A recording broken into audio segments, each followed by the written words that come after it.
ओम उमा महेश्वराय नमः।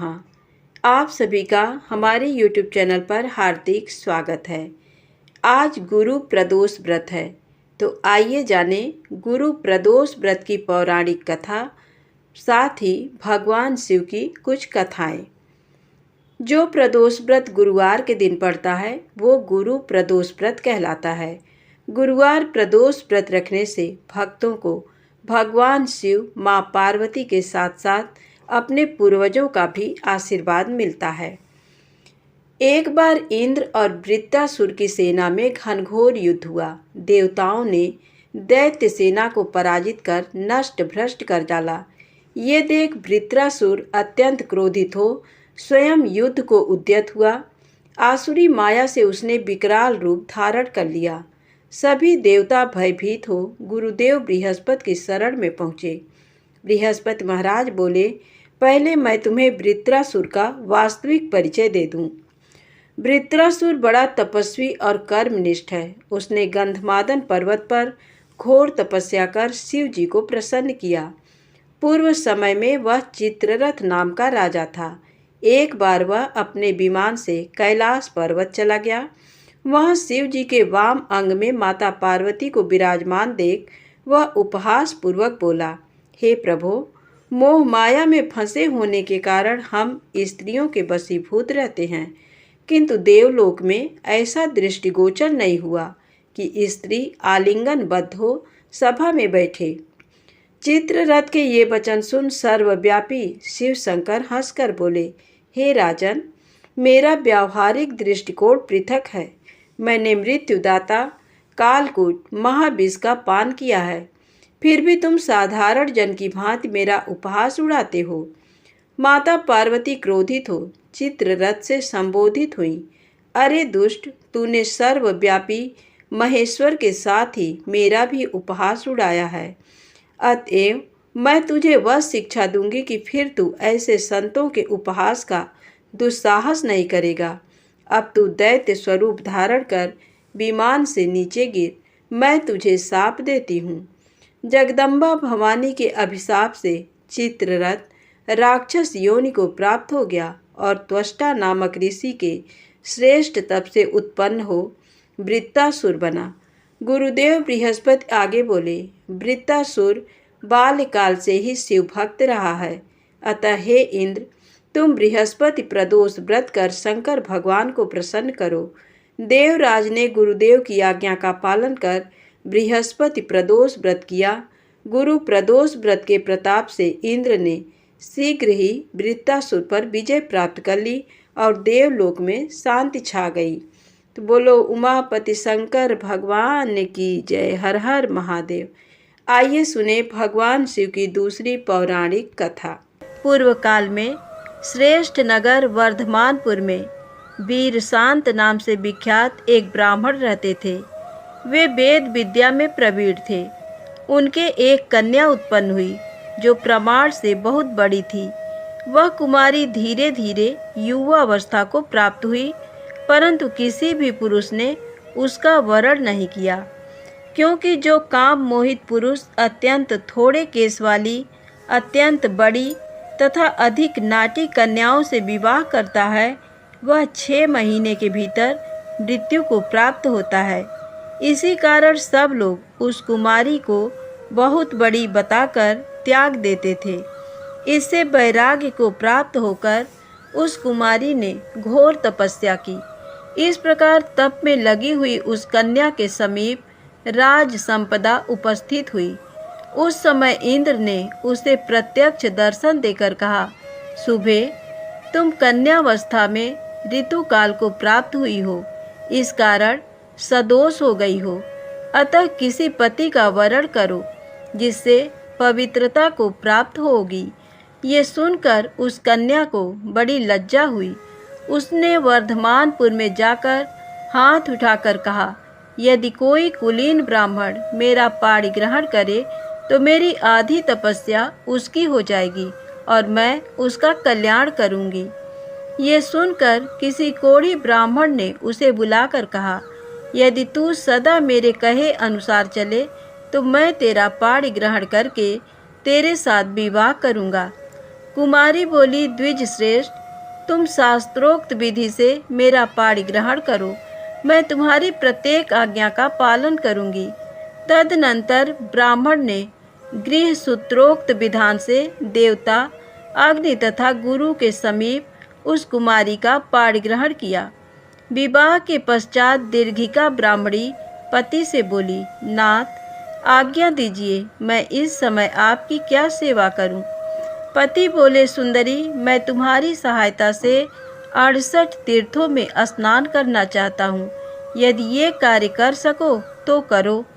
तब उस पतिव्रता ने बहुत अच्छा कहकर पति की आज्ञा सिरोधार्य की और पति के बराबर बांस की एक मजबूत खाट बनाकर उस पर कोमल रुई भरा हुआ बिछावन डाल दिया और हाथ जोड़कर कहा, प्राणनाथ, इस पर बैठिए, जिससे आपको मस्तक पर लेकर समस्त शुभ तीर्थों की यात्रा करा सकूं।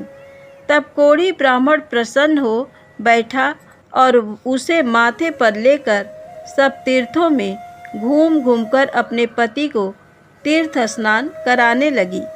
क्रमशः समूची पृथ्वी पर घूमती हुई एक दिन संध्या होते होते वह हाटकेश्वर क्षेत्र में पहुंची। उस समय वह थक गई थी, पैर लड़खड़ा रहे थे।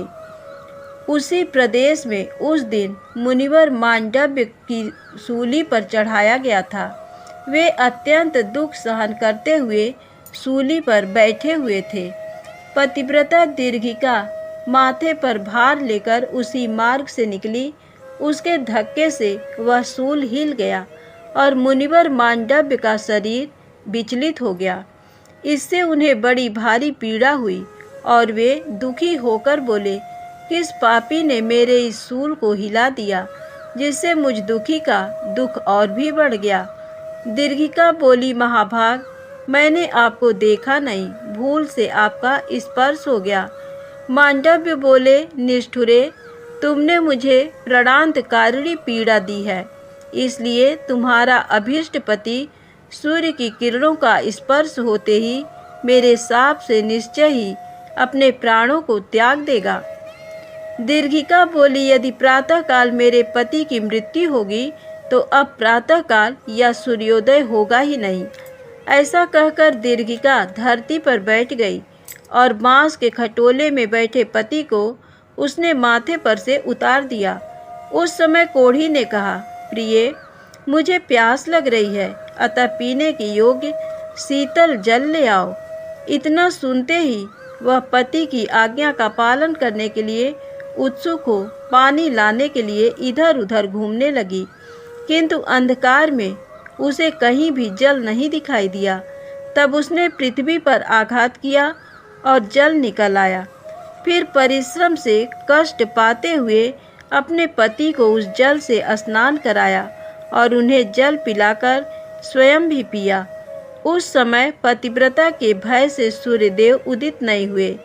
इससे प्रातःकाल आने में बहुत विलंब हुआ। रात्रि को बहुत बड़ी होती देख यज्ञ कर्म करने वाले शांत चित्त ब्राह्मण बहुत दुखी हो गए। देवता यज्ञ भाग में वंचित होकर बड़े कष्ट में पड़ गए और सूर्य नारायण के निकट जाकर बोले, दिवाकर, आपका उदय क्यों नहीं होता? देखिए, आपके बिना संपूर्ण जगत व्याकुल हो रहा है। सूर्यदेव ने कहा, देवताओं, मैंने पतिव्रता के आदेश से अपना उदय रोक रखा है, अतः आप सब लोग उसके पास जाकर मेरे उदय के लिए अनुरोध करें। उसकी आज्ञा होने पर मैं सुखपूर्वक उदय हो जाऊंगा। 1,00,000 अश्वमेध यज्ञों के अनुष्ठान से जो फल प्राप्त होता है, उसी को स्त्री केवल पातिव्रत धर्म के पालन से प्राप्त कर लेती है। ये सुनकर सब देवता उस उत्तम क्षेत्र को गए और दीर्घिका के सम्मुख खड़े हो कोमल वचनों में बोले, पतिव्रते, तुमने जो सूर्य का उदय रोक दिया सो अच्छा नहीं किया, क्योंकि इससे पृथ्वी पर शुभ कर्मों का अनुष्ठान रुक गया है। अतः सुबह तुम आज्ञा दे दो, जिससे सूर्यदेव उदित हों। दीर्घिका बोली, मांडव्य मुनि ने अकारण मेरे पति को शाप दिया है। जब मेरे पति ही नहीं रहेंगे तब मुझे सूर्योदय से, यज्ञ से, श्राद्ध से और दान आदि से क्या प्रयोजन है। तब सब देवता एक दूसरे की ओर देखकर दीर्घिका से बोले, भद्रे, सूर्य का उदय होने दो, तुम्हारे प्रिय पति की भी मृत्यु हो जाए और ये मुनीश्वर मांडव्य भी सत्यवादी हो जाएं। इसके बाद हम शीघ्र ही मृत्यु के मार्ग में गए हुए तुम्हारे पति को पुनः जीवित कर देंगे। उस समय तुम्हारे पति की अवस्था 25 वर्ष की सी हो जाएगी और तुम बड़े सुंदर रूप में अपने पति का दर्शन करोगी तथा तुम भी 15 वर्ष की सी अवस्था से युक्त एवं कमल के समान नेत्रों वाली होकर स्वेच्छानुसार मर्त्यलोक में सुख का उपभोग करोगी। और ये पाप रहित मुनिवर मांडव्य भी शूल भेद की पीड़ा से मुक्त होकर सुख के भागी होंगे। तब दीर्घिका ने बहुत अच्छा कहकर देवताओं की बात मान ली। उसके हाँ कहते ही भगवान सूर्य बड़े वेग से उदित हुए। सूर्य की किरणों का स्पर्श होते ही कोढ़ी ब्राह्मण की मृत्यु हो गई, किंतु देवताओं के हाथों का स्पर्श पाकर पुनः वह उठ खड़ा हुआ। उसकी अवस्था 25 वर्ष की सी दिखाई दे रही थी। जान पड़ता था दूसरे कामदेव ही आ गए हैं। उसे अपने पूर्व जन्म की सब बातों का स्मरण था, अतः इस नूतन जन्म से उसे बड़ा हर्ष हो रहा था। दीर्घिका भी भगवान शंकर का स्पर्श पाकर दिव्य लक्षणों से लक्षित युवती हो गई। उसके नेत्र कमल दल के समान शोभा पा रहे थे और मुख चंद्रमा के समान मनोहर प्रतीत होता था। तदनंतर देवताओं ने मांडव्य मुनि को शूली से उतार कर कहा, मुने, आपने जो शाप दिया था वह आपका वचन सत्य किया गया। सूर्य की किरणों के स्पर्श से वह कोढ़ी ब्राह्मण मर गया। तत्पश्चात पुनः हमने इस स्त्री के साथ उसे तरुण जीवन प्रदान किया है। अतः अब आप अपने आश्रम को पधारें और हमसे वर मांगे। मांडव्य जी ने कहा, सुरश्रेष्ठ गण, मैं आप लोगों से वर ग्रहण करूंगा, परंतु ये धर्मराज मेरे एक प्रश्न का निर्णय करें। संसार में समस्त प्राणियों के लिए सुख और दुख के रूप में उनके पूर्व जन्म का शुभाशुभ कर्म ही उपस्थित होता है। ये सर्वथा सत्य सिद्धांत है। मैंने इस लोक या परलोक में कौन सा पातक किया है जिससे मुझे ऐसी वेदना प्राप्त हुई और किसी प्रकार भी मृत्यु नहीं हुई।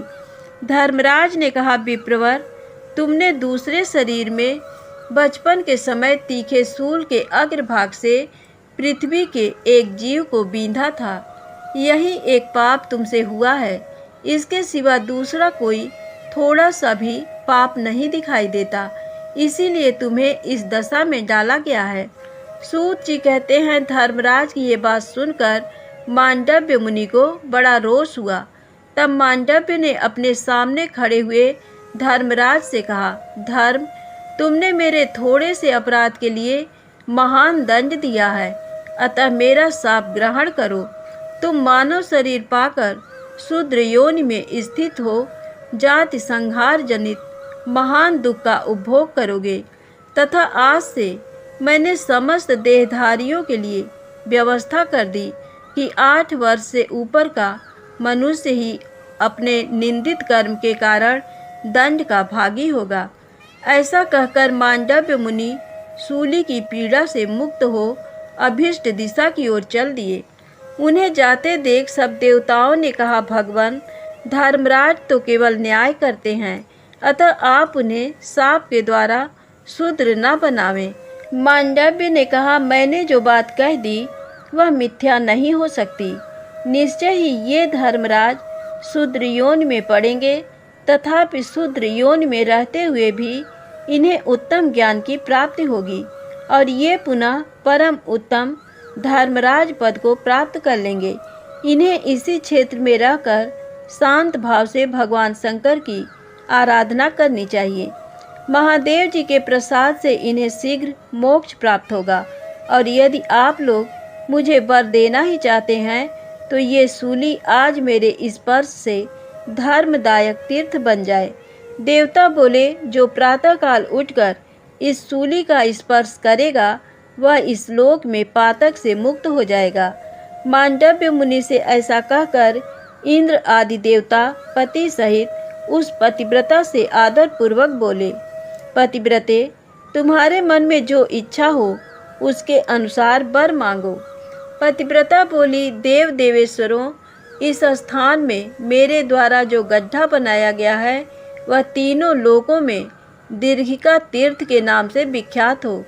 देवताओं ने कहा, आज से लेकर तुम्हारे कथनानुसार ये गड्ढा तीनों लोकों में दीर्घिका तीर्थ के नाम से विख्यात होगा। जो मनुष्य इसमें श्रद्धा पूर्वक स्नान करेंगे वे यदि अपुत्र होंगे तो पुत्रवान हो जाएंगे और अपने वंश की वृद्धि करेंगे। पतिव्रता से ऐसा कहकर सब देवता स्वर्ग लोक को चले गए। सुंदरी पतिव्रता भी अपने उसी प्रियतम पति के साथ रहकर सुख भोगने लगी। अंतिम अवस्था आने पर उसने हाटकेश्वर क्षेत्र में अपने दीर्घिका तीर्थ का सेवन किया। तदनंतर कालवश अपने पति की मृत्यु हुई देख उसने भी शरीर त्याग दिया और पति के साथ वह भी ब्रह्मलोक को चली गई। भगवान शिव की दूसरी कथा। बहुत समय पहले वास्कल नामक गांव में बिंदुक नाम का एक ब्राह्मण रहता था। वह अधर्मी, दुरात्मा एवं महापापी था। उसकी स्त्री बहुत सुंदर थी। उसका नाम चंचुला था। वह सदा उत्तम धर्म का पालन करती थी, परंतु बिंदुक वेश्यागामी था। इस तरह कुकर्म करते हुए बहुत समय व्यतीत हो गया। उसकी स्त्री काम से पीड़ित होने पर भी स्वधर्म नाश के भय से क्लेश सहकर भी काफी समय तक धर्म भ्रष्ट नहीं हुई, परंतु आगे चलकर वह भी अपने दुराचारी पति के आचरण से प्रभावित होकर दुराचारिणी और अपने धर्म से विमुख हो गई। इस तरह दुराचार में डूबे हुए उन पति पत्नी का बहुत सा समय व्यर्थ बीत गया। वेश्यागामी, दूषित बुद्धि वाला वह दुष्ट ब्राह्मण बिंदु समयानुसार मृत्यु को प्राप्त हो नरक में चला गया। बहुत दिनों तक नरक के दुखों को भोग कर वह मूढ़ बुद्धि पापी विंध्य पर्वत पर भयंकर पिशाच हुआ। इधर उस दुराचारी बिंदु के मर जाने पर वह चंचुला नामक स्त्री बहुत समय तक पुत्रों के साथ अपने घर में रहती रही। पति की मृत्यु के बाद वह भी अपने धर्म से गिरकर पर पुरुषों का संग करने लगी थी।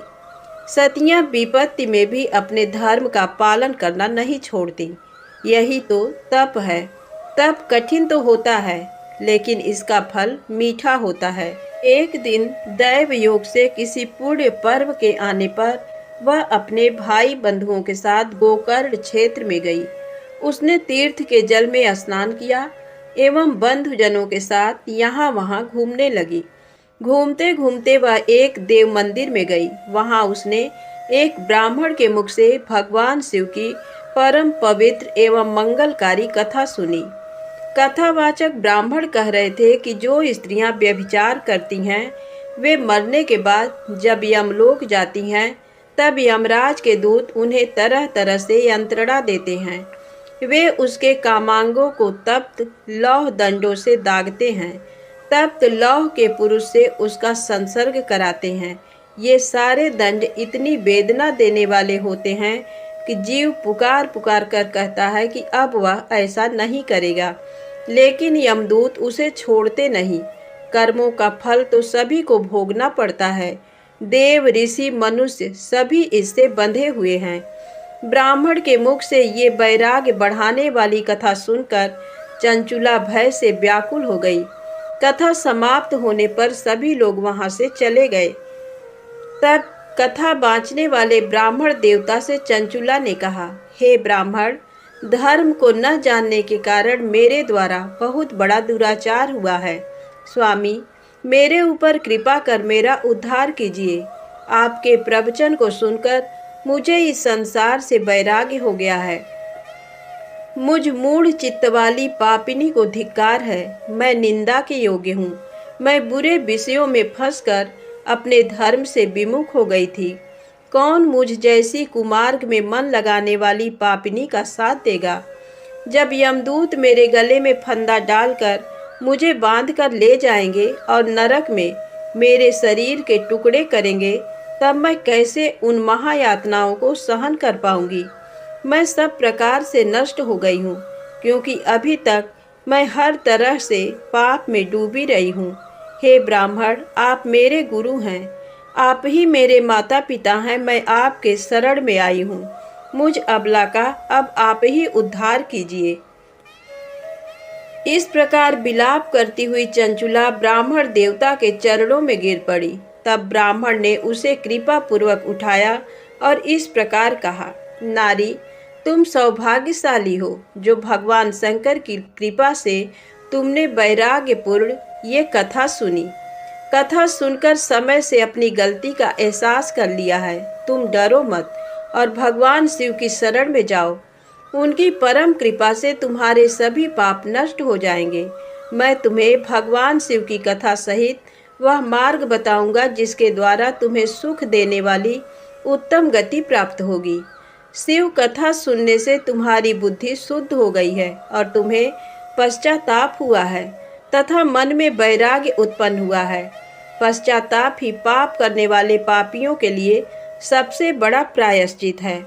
जो मनुष्य अपने कुकर्म के लिए पश्चाताप नहीं करता वह उत्तम गति प्राप्त नहीं करता, परंतु जिसे अपने कुकृत्य पर हार्दिक पश्चाताप होता है वह अवश्य उत्तम गति का भागीदार होता है।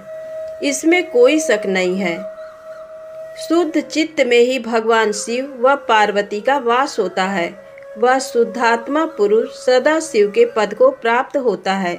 इस कथा का श्रवण सभी मनुष्यों के लिए कल्याणकारी है, अतः इसकी आराधना व सेवा करनी चाहिए। हे ब्राह्मण पत्नी, तुम अन्य विषयों से अपने मन को हटाकर भगवान शंकर की इस परम पावन कथा को सुनो। इससे तुम्हारे चित्त की शुद्धि होगी और तुम्हें मोक्ष की प्राप्ति होगी। जो मनुष्य निर्मल हृदय से भगवान शिव के चरणों का चिंतन करता है उसकी एक ही जन्म में मुक्ति हो जाती है। ये कहकर वे ब्राह्मण चुप हो गए। उनका हृदय करुणा से भर गया। वे ध्यान में मग्न हो गए। ब्राह्मण का ये उपदेश सुनकर चंचुला के नेत्रों में आनंद के आंसू छलक आए। वह हर्ष भरे हृदय से ब्राह्मण देवता के चरणों में गिर गई और हाथ जोड़कर बोली, मैं कृतार्थ हो गई। हे ब्राह्मण, शिव भक्तों में श्रेष्ठ स्वामीन, आप धन्य हैं। आप परमार्थदर्शी हैं और सदा परोपकार में लगे रहते हैं। साधो, मैं नरक के समुद्र में गिर रही हूँ, कृपा कर मेरा उद्धार कीजिए। जिस पौराणिक व अमृत के समान कथा की बात आपने की है उसे सुनकर ही मेरे मन में वैराग्य उत्पन्न हुआ है।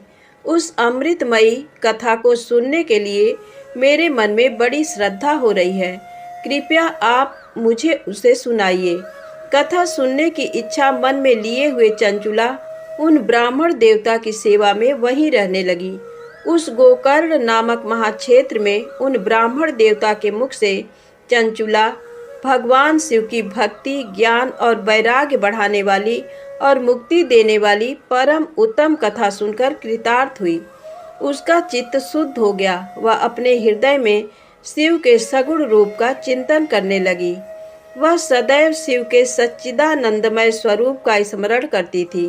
तत्पश्चात अपना समय पूर्ण होने पर चंचुला ने बिना किसी कष्ट के अपना शरीर त्याग दिया। उसे लेने के लिए एक दिव्य विमान वहां पहुंचा। ये विमान शोभा साधनों से सजा था एवं शिवगणों से सुशोभित था। चंचुला विमान से शिवपुरी पहुंची। उसके सारे पाप धुल गए। वह दिव्यांगना हो गई।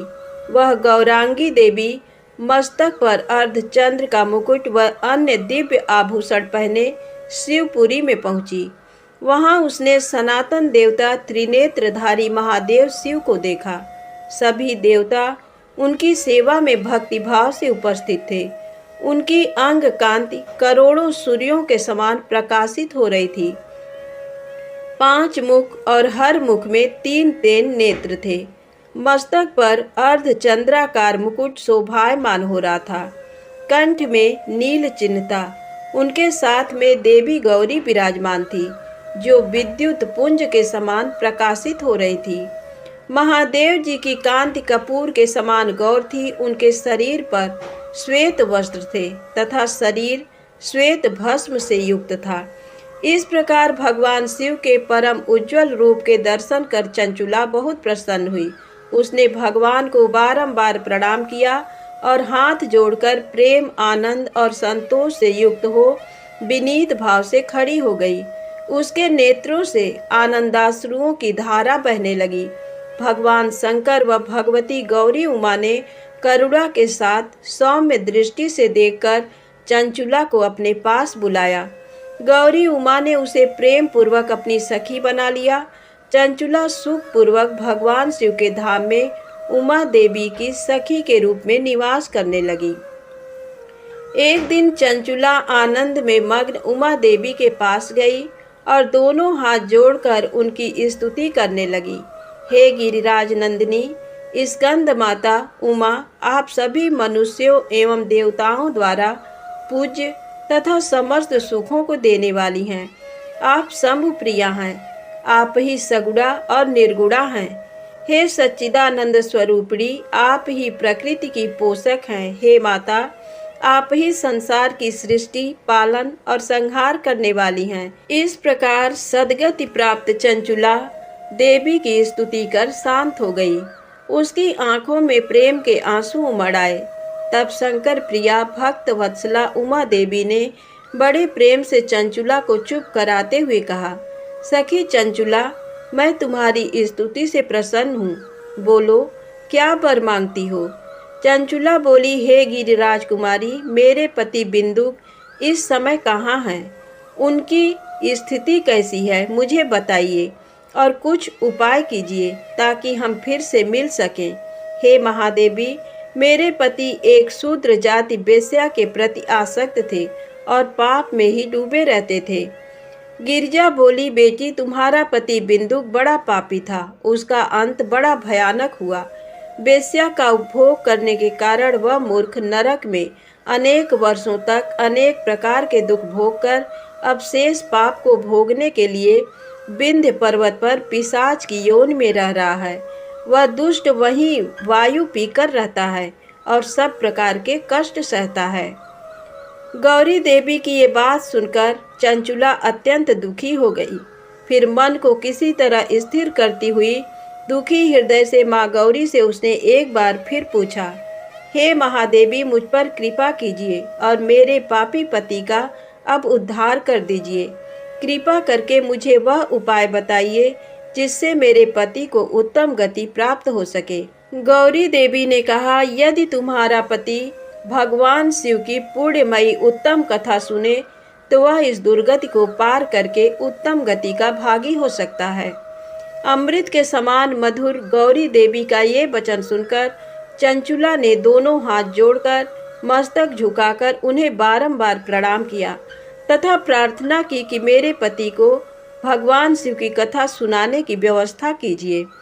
ब्राह्मण पत्नी चंचुला के बार बार प्रार्थना करने पर शिव प्रिया गौरी देवी ने भगवान शिव की महिमा का गान करने वाले गंधर्वराज तुम्बुरु को बुलाकर कहा, तुम्बुरो, तुम्हारी भगवान शिव में प्रीति है। तुम मेरे मन की सभी बातें जानकर मेरे कार्यों को सिद्ध करते हो। तुम मेरी इस सखी के साथ विंध्य पर जाओ। वहाँ एक महाघोर और भयंकर पिशाच रहता है। पूर्व जन्म में वह पिशाच बिंदुक नामक ब्राह्मण मेरी इस सखी चंचुला का पति था। वह वेश्यागामी हो गया था। उसने स्नान, संध्या आदि नित्य कर्म छोड़कर अपवित्र रहने लगा। क्रोध के कारण उसकी बुद्धि भ्रष्ट हो गई। दुर्जनों से उसकी मित्रता तथा सज्जनों से द्वेष बढ़ गया था। वह अस्त्र शस्त्र से हिंसा करता, लोगों को सताता और उनके घरों में आग लगा देता था। चांडालों से दोस्ती करता, वह रोज वेश्या के पास जाता था। पत्नी को त्याग कर दुष्ट लोगों से दोस्ती कर उन्हीं के संपर्क में रहता था। वह मृत्यु तक दुराचार में फंसा रहा। मृत्यु के बाद उसे पापियों के भोग स्थान यमपुर ले जाया गया।